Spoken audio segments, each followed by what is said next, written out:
10 years ago, 195 countries negotiated the Paris Agreement, a landmark deal under which nations agreed to limit global warming to well below 2 degrees.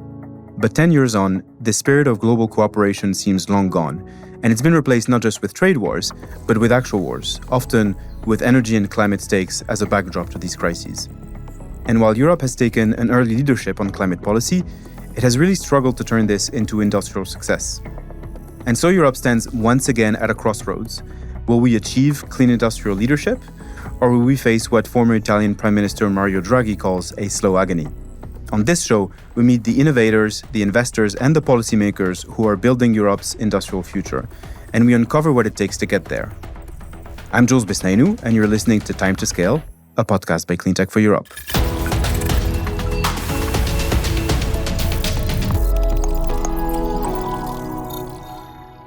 Today, as we approach the 10th anniversary of the Paris Agreement, we are incredibly honored to host Laurence Tubiana, the architect behind this landmark agreement and one of the leading figures of climate policy in Europe. Hello, Laurence. Bonjour. Laurence, you are an economist and a diplomat, and you lead the European Climate Foundation, a philanthropic organization driving Europe's transition. You're also the envoy to Europe for COP31, taking place this year in Belém. Thank you so much for making the time to be with us today. And if you agree, I'd like to focus today's conversation really on the role that public policy can play to help Europe reach a dual climate and industrial leadership. But before we dive into this topic, our audience knows you very well as a leading voice for climate policy, but might not know you that well personally. So could you tell us a bit about your personal journey? What led you to where you are today? First, thank you for this opportunity to connect with a very, very important network. And I'm very happy to have this opportunity. It's long ago. No, it's almost 30 years. I fell into climate policy and diplomacy and activism. And why? Because when you start, you can't stop. And you can't stop because it's just a massive problem. Of course, we are so running late to tackle it, really. And at the same time, it's an incredible mix of, intellectual, technical, economical and political elements, and geographical and sovereignty, so everything in one place, if I may say so. So from an academic and a professor as I am, finally, at the end of the day, it's just fascinating. So there are many reasons for the importance of the issue, but at least a fascination. And then I see everybody who start talking or working on climate never stops. Yeah. So it was a long journey. Again, I didn't start by climate, by the way. I was, of course, as a university professor and a researcher, more in food system, international economy. And I started by forest and biodiversity mainly because, of course, of my agriculture economist background. And, of course, climate has come as a central element. In particular, when I arrived at the cabinet as an advisor of at that time, Prime Minister, in the 1970s. And the idea is that finally France was totally unequipped compared to other major countries like US, for example, or even UK. And that France diplomacy, didn't connect the scientists we had, which are excellent in climate policy, in particular in climate science, and the reality of how we have to defend these ideas at global level. So it took me the opportunity to create many institutions, the reform of the Foreign Affairs Ministry, creating a job for a climate ambassador or an environment ambassador. So things we didn't have where many other countries, even smaller than ourselves, has had. And so it was really an interesting moment through academia, government, politics, and then back to activism and NGOs. Over these 30 years, how do you see the climate conversation or climate activism? How has it evolved over this time? It has evolved enormously, first because it was very a niche discussion. I remember when we went in Kyoto, 1997, or even 1992, when the convention was started, really very few people attended, very few press. And now you have COPs where you have sometimes 100,000 people, which in a way is probably a little bit too many. But so it was really something that only scientists and NGO, environmental NGO were taking care. The head of governments the head of states didn't get it. They didn't understood the science. I remember many conversations with Tony Blair or Gordon Brown and others, where was the first one in Europe just to tackle this issue seriously. But still, for them, it was sort of a moral issue, a scientific issue they didn't know how to grapple with. And so I saw the qualification of everybody, the media, of course, the government, the industry, of course, the economic actors, including now later on, it took time, the financial actors, whether private or public. This really went after Paris. But before Paris, it was more, again, science first, NGOs and environment movement, and slowly, administration that came in. And then from a sudden, the perception of the risks, that has changed totally the conversation. So the movement was in this direction. And then by Glasgow and 2021, I think everybody was concerned by what can happen in its own sphere of activity and action. And so from a niche, it became a global conversation. And that was really very interesting to see. That's super interesting. I'm going a bit towards the cleantech space, but curious to hear, in these very beginnings, were there discussions about kind of new technologies or how we could replace kind of fossil fuels? So the origin of emission was clear from the start. Again, 1997, the renewable energy place was very, very limited. Most government thought that, or most economic actors thought it could only provide for a small part because of grid, because of everything. So it took time that the clean tech become really a solution. And many times when I was preparing for the Paris negotiation, I was telling, the climate risks are now much more measurable and present. It's not just only the future, but the solution out there. And it was the first time you can put the number there, the cost of solar panels. And at that moment, of course, it was mostly the renewable energy system that began to be competitive. It was not still there for the COP21. But then what was really interesting to see is that immediately after Paris, and in a way, it was an intended impact we were looking for, but it has been an explosion on clean tech. On the 12th of December of 2015, I would not imagine that the electric vehicle industry would make such a rapid increase. They were there already, but just an explosion, no.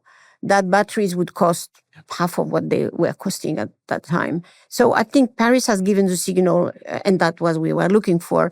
When I began to prepare the negotiation, I remember it was even May 2015, and I was thinking, what is a message I want to be published in the press on the 12th or the 13th?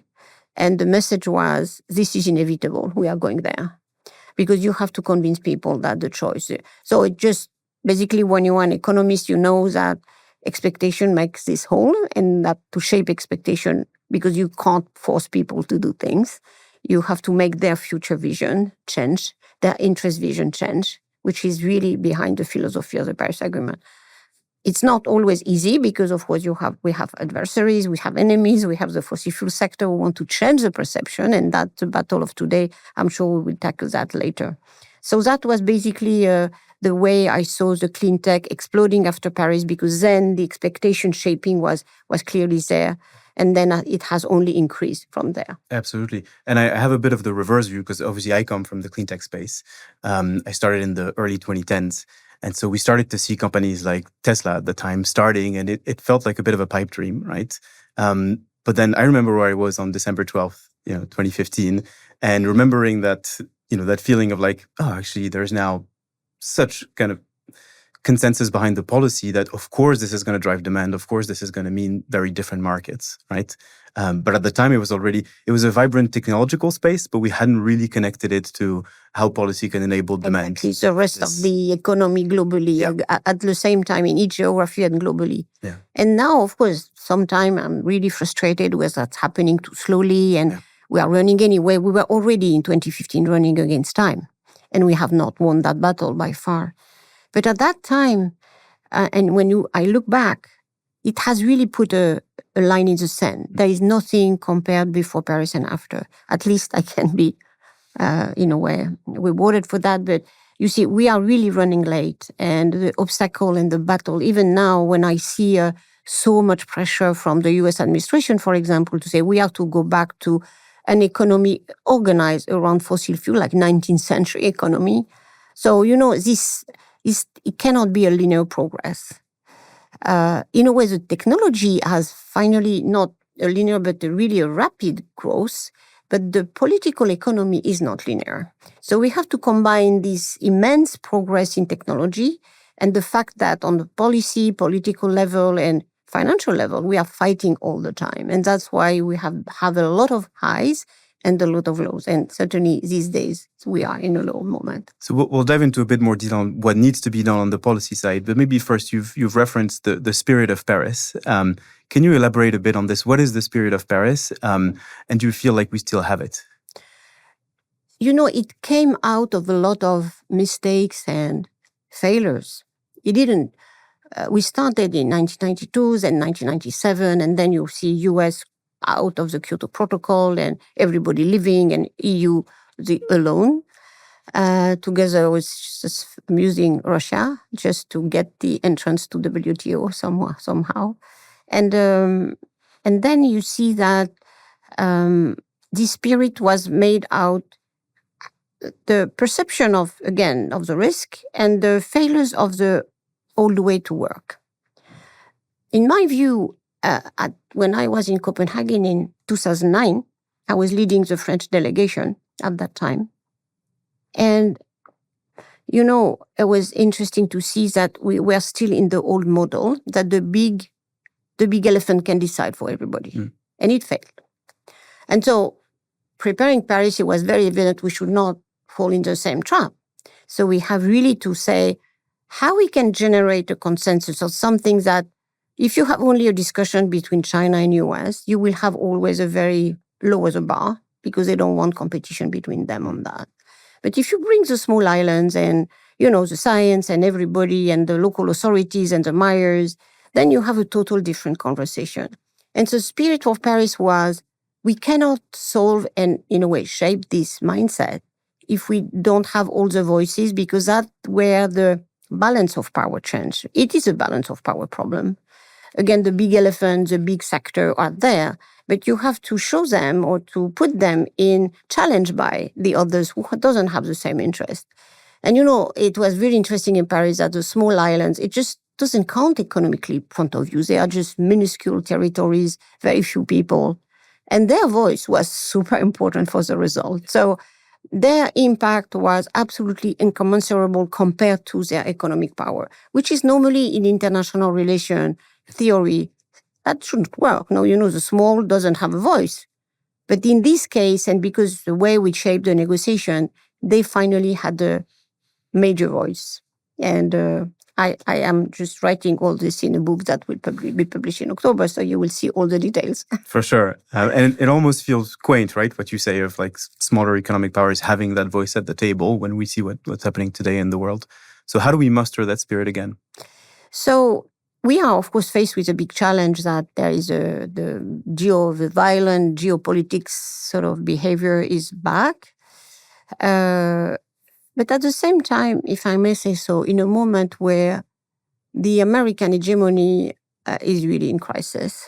So it's like the last efforts to keep going, where finally on the technology future, on the vision of the world, I think they are totally, it's a mistake of understanding. And so you can't do that through military and, trade pressure only. Okay, it can work a little bit, but it will disappear, or at least it will be fight back. And you see the Beijing summit these days was an extraordinary demonstration that US cannot lead anymore. And it has major opponents to decide what's the future.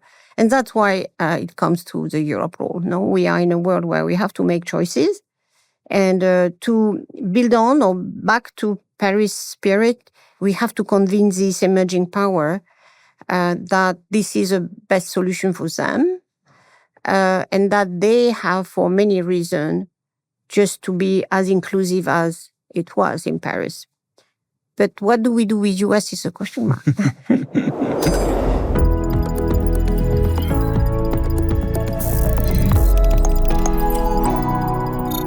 So let's now turn to your current role.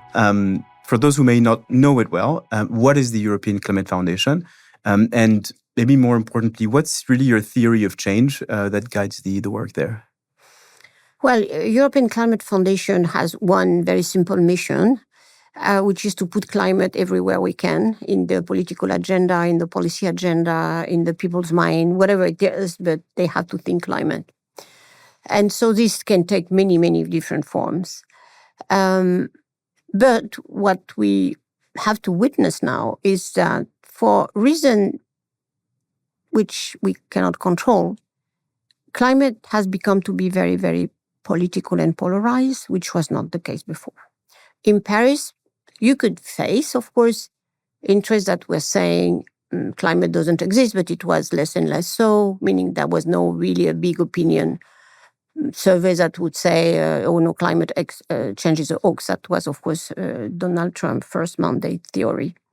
But now it's different. It's very polarized. So we have to understand that climate policy, we have to be careful that climate policy, clean technology is not captured by this division of the world that the fossil fuel economy finally was better for poor people, which is, of course, not true. But you know how disinformation and propaganda work these days. So that's, I think, the problem we are facing. And that's why in ECF now, the problem, the theory of change, you have to encompass not only the technical element, how to promote the scientific-based decision-making, the evidence-based decision-making for policymakers at national level, Brussels level, and local level, and international, of course, but as well just understand that we have to look at the culture battle we are faced, not because we choose to be in there, and of course the politics, which of course are, and the financial. So we have to go in every front, and that has defined that the mandate. And of course security, competitiveness of the economy, because we have to make the case for the economic opportunities, and at the same time, this is the values. Yeah. And the values is to protect not only the generation of today, but the future, meaning our children's future. I see a bit two different areas of discourse, right? There's the discourse to like top policymakers, who I feel are very receptive to these ideas of, competitiveness, security, decarbonization, et cetera. But you've also been very involved in citizens' assemblies and other ways to involve the broader public in this discourse. And I feel like there, if we eventually want to convince voters, these concepts of, sovereignty, security, decarbonization, they don't necessarily translate well to day-to-day life, right? So I'm keen to hear from you, like, what's been your experience in the citizens' assembly, and how do we translate all these discourse so that voters can understand the value proposition? Maybe I would put a nuance of your judgment that the policymakers understand. Okay. They don't understand. They are not stupid, at least hopefully not, but not all of them. But even the famous phrase that sometimes people see, complotism and manipulation where there is only stupidity, which happens. I can testify. But I think the problem is today that because of this polarization, the policymakers are afraid of they don't care for, but they are not, I think they are not leading. And that's why I think there is a citizen and there is a voters. And sometimes it's not exactly the same, no? Because you are a citizen when in a way you sit in a place where you have time to think and to reflect and make decision or organize and there is a beautiful phrase from a famous now, of course, deceased American philosopher, John Dewey, and he said, the public is not the opinion. It's when people gather together vis-a-vis a problem they are faced with and that concern them and try to organize with others to face this problem. And climate is exactly in that context.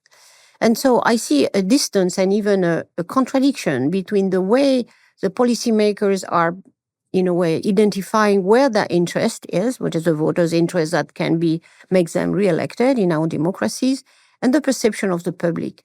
every survey we do, our ECF or others in Europe, but at global level, that at least 60% of people are concerned, and that these numbers go higher when it depends on the countries, to 79% in some European countries, that really it's a concern. They would like government to be more active, and that there is a disconnect in a way now. And why is this so? Because, when you are in difficult political moment and a slow growth since COVID, and then insecurity because of the invasion of Ukraine and now the Gaza war, you see, you listen to the organized interest much more easily. It's easier for the CEO of a big oil company to go in the president's office and I'm sure on Cleantech, the door is not that open because you say, what are your importance, no? How much is your weight in terms of influence? And that's what is happening now. So I would see a disconnect. Citizen Assembly, to go short, was an extraordinary experience because you see when people arrive, these 150 people, they have heard about climate change. It was after the Yellow Vest movement in France.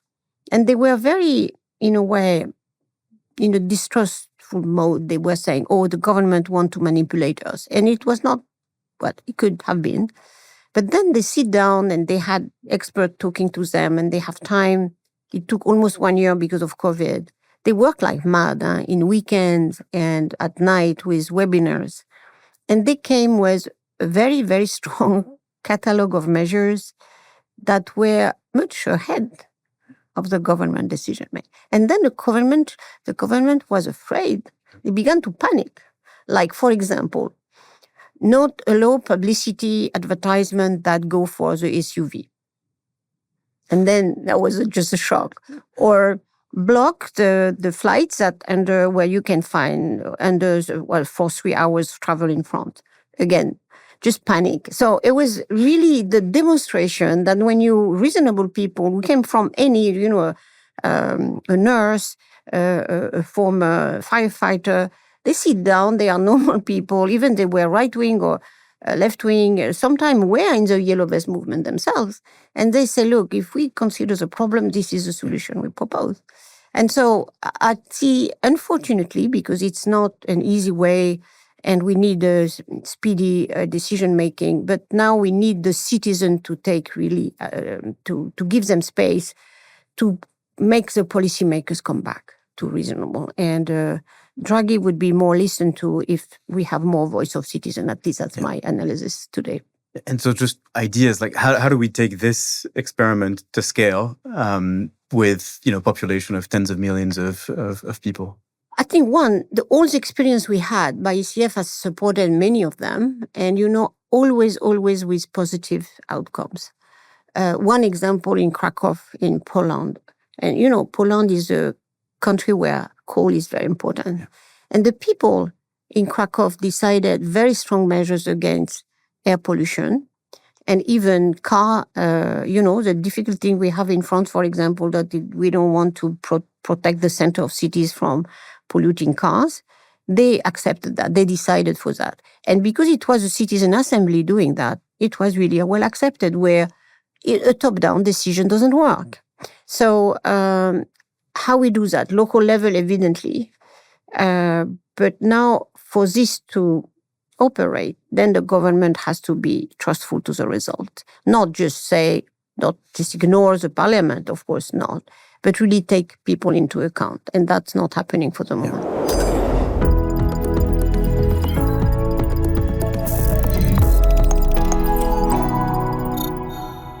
So Laurence, let's get to the main topic of our discussion today, which is really the role that public policy can play to help Europe reach this dual climate and industrial leadership. Maybe we'll get to define that a bit more. But first, let me try to sum up what I believe the current situation is, and you tell me if you agree with this assessment. I would say Europe is really excellent at innovating in clean technologies. We're great at developing new technologies. We have, great research ecosystem, et cetera, et cetera. Our main struggle is really when we need to scale or industrialize these technologies. That's where typically Europe fails for a variety of reasons on, fragmented markets, lack of investment, et cetera, et cetera.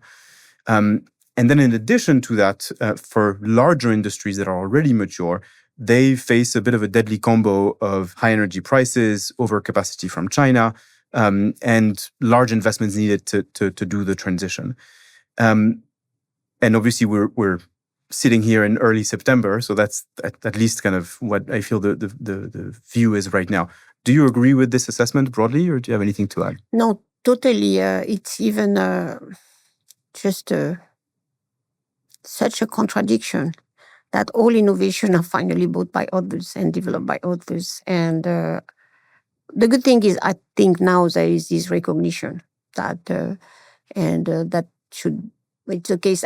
So I will take the problem in two sides. On the clean tech side, which in a way we have some innovation or many innovation.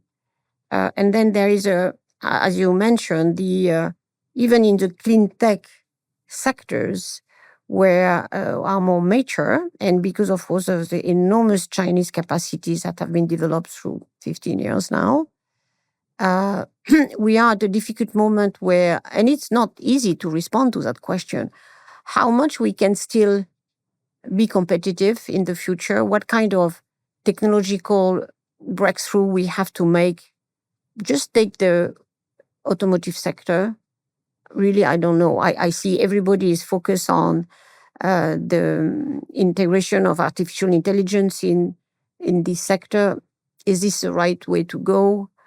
I suppose, anyway, the Chinese are going faster and faster because of their competitive system inside. And I'm not, so we have to make choices. And it's, of course, a very difficult judgment. I would say, and I was not thinking of that, but just before, but because of what you are saying, we should not see clean tech in isolation with society. And maybe, again, because if I take the automotive sector, I don't know how we can win. And it's evident that for many reasons, the traditional automotive sector in Europe has been ambivalent. Not totally against electrification, but yes, no. And, take BMW, Volkswagen, or Renault, others, they have developed that, but not so much because they hopefully, or they thought that they will forever have this brand premium. And it's, of course, disappearing now. So to run in the same category or the same goods, maybe not the absolute solution.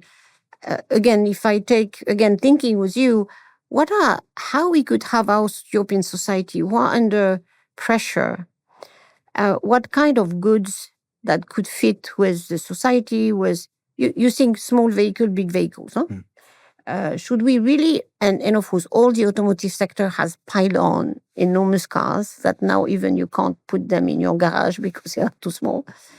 Can't we say clean tech plus new values or new culture, that then you can combine your innovation with a demand that is not already captured by anyway the enormous advance of China? So that's one aspect, and I would love to develop that idea with you, with your network, because I think we are not exploring that. What are the products and the clean tech that would fit more, not only with today's values, but the projection of society in the future?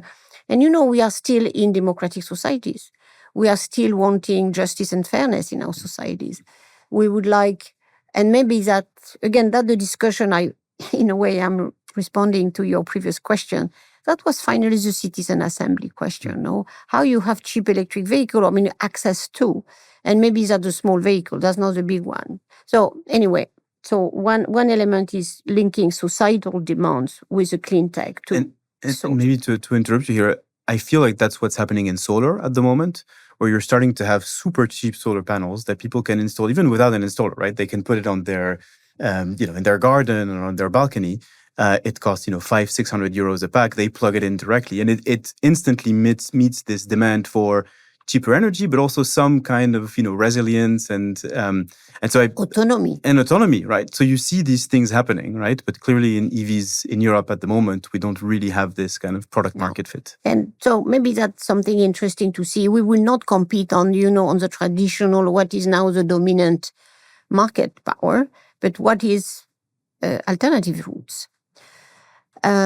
On the so investment, evidently, and that's why I think the Draghi and Enrico Letta report, where we have to implement them. That if we don't have capital market, a unified capital market, and if we don't have all these problems of regulation between the different nation states in Europe, we will difficulty have the size of the market necessary,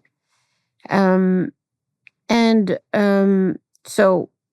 Probably that's the condition. The second part is, which, in a way, sometimes we have a vision of the connection between public and private investment and how they go together. Of course, public procurement is certainly a very good way to go. That's something ECF is really working hard, because you have to create that demand on steel, on buildings, on whatever, anything, the recycling element, all the things. So I think we should have, and that, of course, a particular moment, and I hope your network will be very vocal, that the public procurement should have elements in there that are, in a way, allowing the demand for innovation or European innovation really recognized. And, the devil is in the details. So it's not only local procurement, but it is as well. So something maybe we have to think about that. So investment, then the electricity price. If you don't have cheap, clean electrons, you would not have a clean industry. But at the same time, I feel that because of the deployment of AI, of the demand, the idea we need energy at any cost, we are missing totally what was a very strong strength of European industry, which was energy efficiency, and and we could have an avenue there to say, look, we have to be the best one.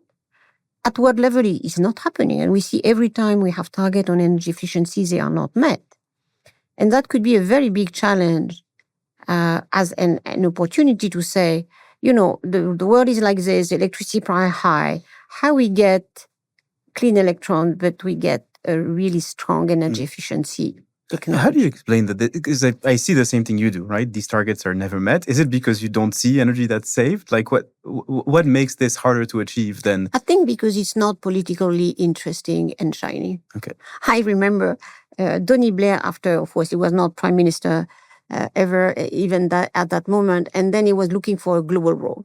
And we tried with some NGOs and environment organization to convince him that he could be the champion for energy efficiency. And he looked at us and said, how I can shine with that? No, we can't shine. And so I think we have to find a way, the culture of it. And it could be an interesting citizen culture to say, look, why spend so much? Right. How I can be more efficient? How can have more autonomy?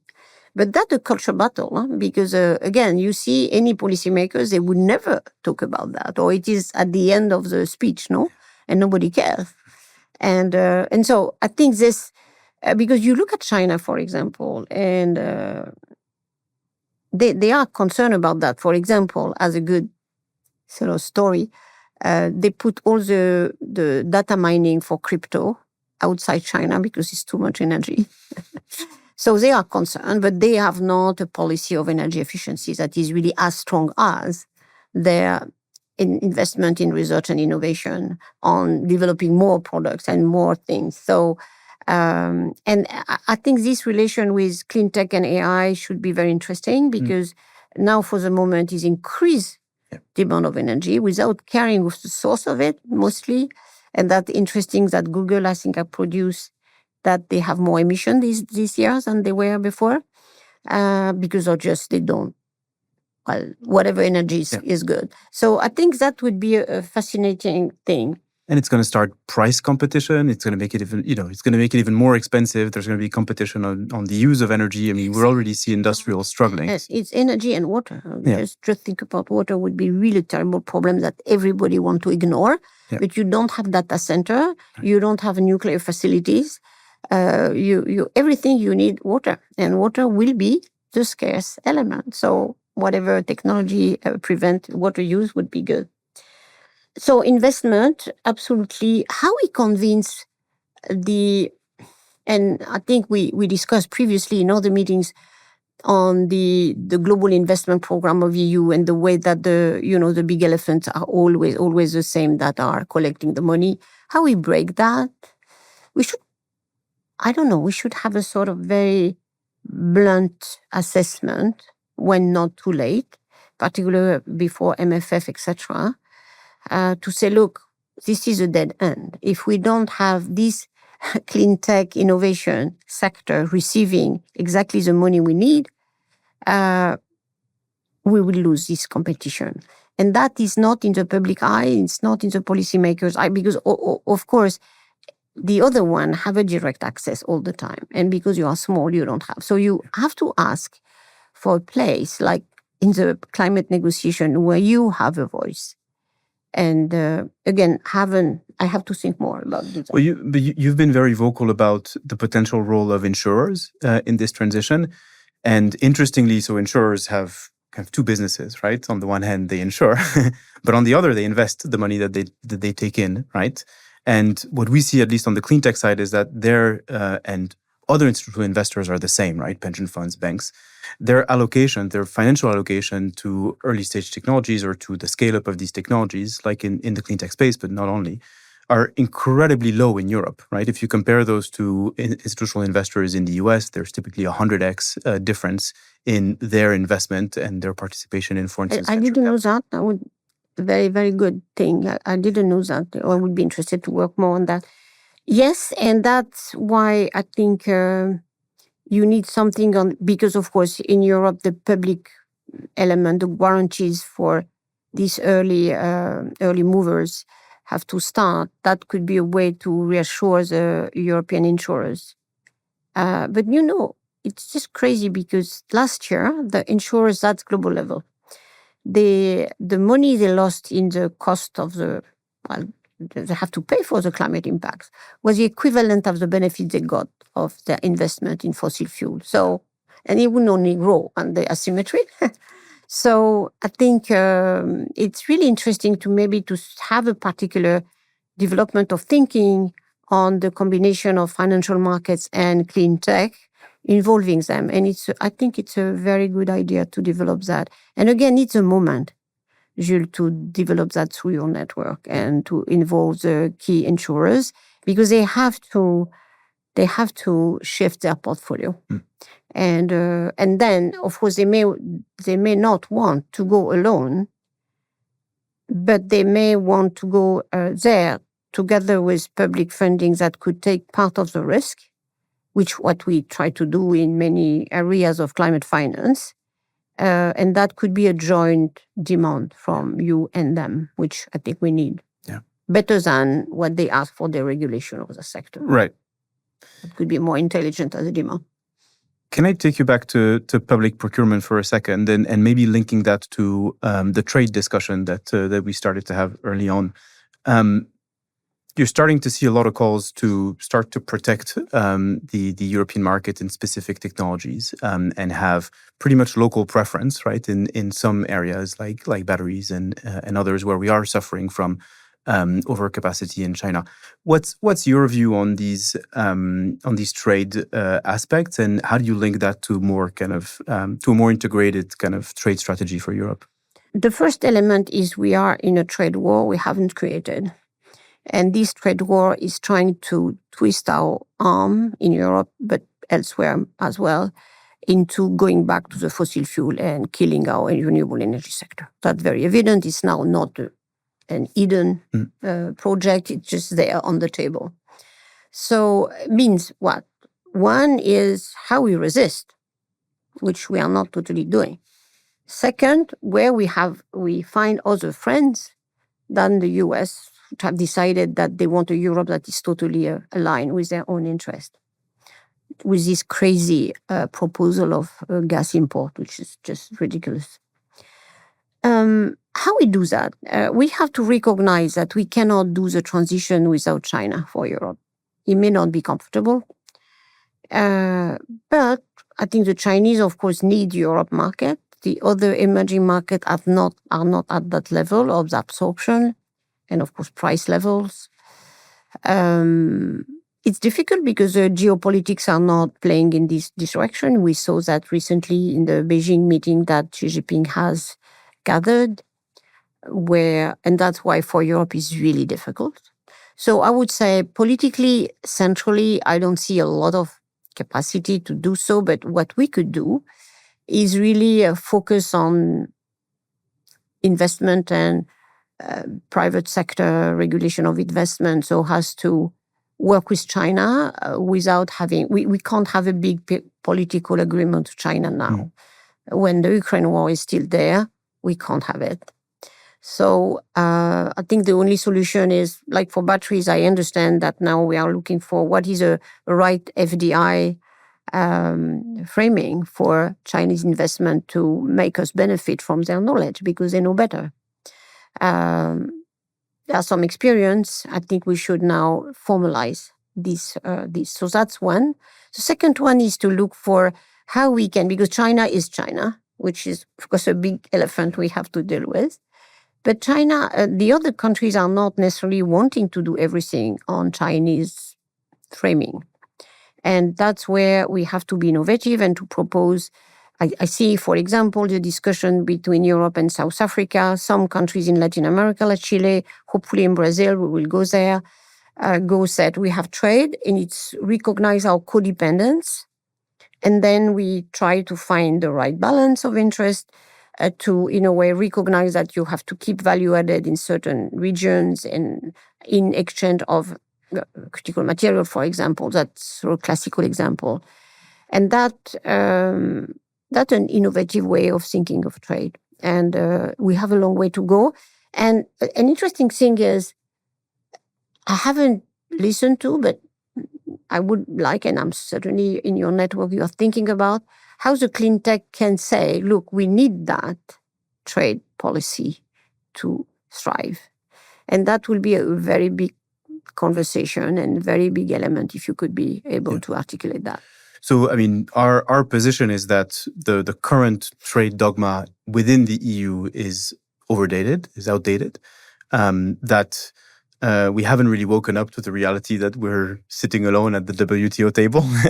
And so we're calling for some introduction of these types of EU preference ideas, but also just reinforcing the existing arsenal that we have to make sure that some of the investments that companies make are secured. You've seen in the news, again, we're in early September, in the last few weeks and months, we've had a couple of occurrences, one with wind energy in Germany, where a project recently scrapped their purchase of Chinese wind turbines. And another incident a few months ago where it appeared that solar inverters, had been, that Chinese solar inverters had some hidden communications devices within them. In any case, two kind of events of more in the security realm, but that start to show some of the trade-offs of, cost versus security, and as you say, cost versus keeping some of that added value within Europe, right? Which, especially in the automotive sector, we know the battery is a huge, share of that value added. So one idea, and I'd love to hear your thoughts on this, is can we start to are there easier partnerships and easier collaborations that we can start with, I don't know, South Korea, with Japan on some of these technologies? Or does it have to be China? I think we have to have as many, as many of emerging countries want to work with everybody just for that reason. You should not be dependent from one. So if we can go with South Korea and Japan, better. Then to invest together with Chinese knowledge in a way we can control the information element that is embedded in. I didn't know this solar inverter story. I don't know what the communication they wanted to use for, what the information they collect. But anyway, that's typically the thing. You don't invest so that basically we have to make choices. That I know that for the European Commission, for example, is very worried about, and the security people, about the number of electric cars from China because of the transfer of information that will happen because of this. So that's why I think we should be, that's why I was coming back to our previous discussion. there is a frenzy we want to connected cars. That everybody, that's the advertisement, and we have to be better at that. But you see, people begin to be worried about that, and we should build on that. Why do you want a car that is connected with so many things that control you? So autonomy could be a very strong argument for selling new cars that are not that connected. I'm sure you have that experience here. Now, when you rent a car, you never know what the car will do because it will decide. Even the just trivial one you can find in any agency of car renting. So people are not just happy and have that conversation now regularly. Why this car has decided to slow down or even to brake when I haven't decided this? I think we should, again, that culture and tech, I think that probably is a space where we could, Human autonomy versus autonomous cars. And human autonomy is something that is fundamentally the base of our democracies. Yeah. Agency. Where is agency if I cannot control my car? Yeah. And that the car decided for me. I think it's a very strong thing. And it could, we develop car without this. And why we not find a market for that? I think now people have tried. So you have publics that have tried. I don't think they are so happy with this. So we could try. Let's try. Maybe to finish up, if you try to project a few years ahead, what is your vision? What's your ideal vision for a successful European clean industry? So we have to I see major shifts we have to anticipate because every industry will not be developed in every country the same because, of course, of the resource base. In particular, if we want to go to support the energy consumption by renewable energy, so not all countries have equipped the same. And I don't think, of course, the solution is to have, we will have better grids, that for sure, but that doesn't mean. The second element is how we integrate security with clean tech. And so you have also now the terrible response, to the Russian invasion to say how the tech will go for the drones and whatever to the defense and security. Can we, because of that, which is a sovereignty and security dimension, can we push for, we have a clean tech that has dual benefits. One, I'm sure that some people are thinking about that. And we're trying to really say, what are the clean tech for the peace? We need to think ahead. And that, I think in the future, that could be good. Again, agency of people, autonomy of societies, developing the clean tech that allow people to control more their lives. That, I think, would be a very interesting future because it's based on a different political model. And I think what we see is like authoritarian regimes are striving for the moment. They need control. And we should oppose that. We have the clean tech of the democracy. At least that would be the phrasing. Thank you very much, Laurence. Let's leave it here. We've now reached the end of this episode. I really want to thank you so much for making the time to be with us today and for a great conversation.